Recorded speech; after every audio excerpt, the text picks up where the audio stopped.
I love you. আপু আমাকে বলতেছেন? তা এখানে কার কোনো ছেলে আছে? হ্যাঁ তোমাকে বলতেছি। আর এত সুন্দর একটা মেয়ে তোমাকে প্রপোজ করলো আর তুমি এইভাবে ইগনোর করতেছো? সুন্দর মেয়ে কোথায়? এই ক্যাম্পাসে সব ছেলেরা আমার পিছনে ঘুরে আর তুমি বলতেছো কোন মেয়ে?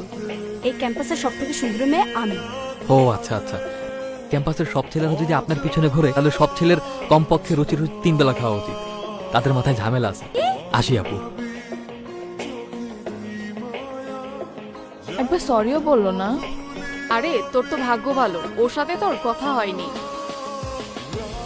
কখনো কাউকে ভালো কিছু বলেছে বলে তো আমার মনে হয় না, আর এজন্যই ভার্সিটি কেউ ওকে পছন্দও করে না।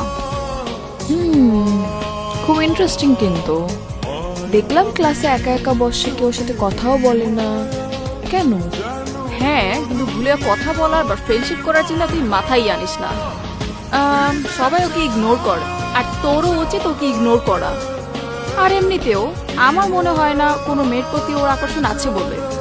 কেন, ও কি তোকে বাই এনি চান্স রিজেক্ট করছিল? এই একদম উল্টাপাল্টা কথা বলবি না। নাতাশাকে রিজেক্ট করবে এমন কোনো ছেলে ভার্সিটিতে আছে নাকি? হ্যাঁ আচ্ছা,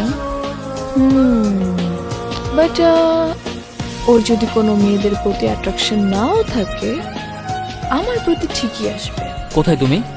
আমি তোমার কথা মতো ইউনিভার্সিটির পিছনে যে পার্কটা আছে না, সেখানে চলে আসছি। আজকে ওকে দেখা হবে না আমাদের? হ্যাঁ আসবো তো, কিন্তু আগে দেখি তুমি তোমার বুদ্ধি দিয়ে আমাকে খুঁজে বের করতে পারো কিনা। যদি বের করতে পারো তাহলে তো দেখা হয়েই যাবে, আর যদি না পারো তাহলে তোমার কপাল খারাপ।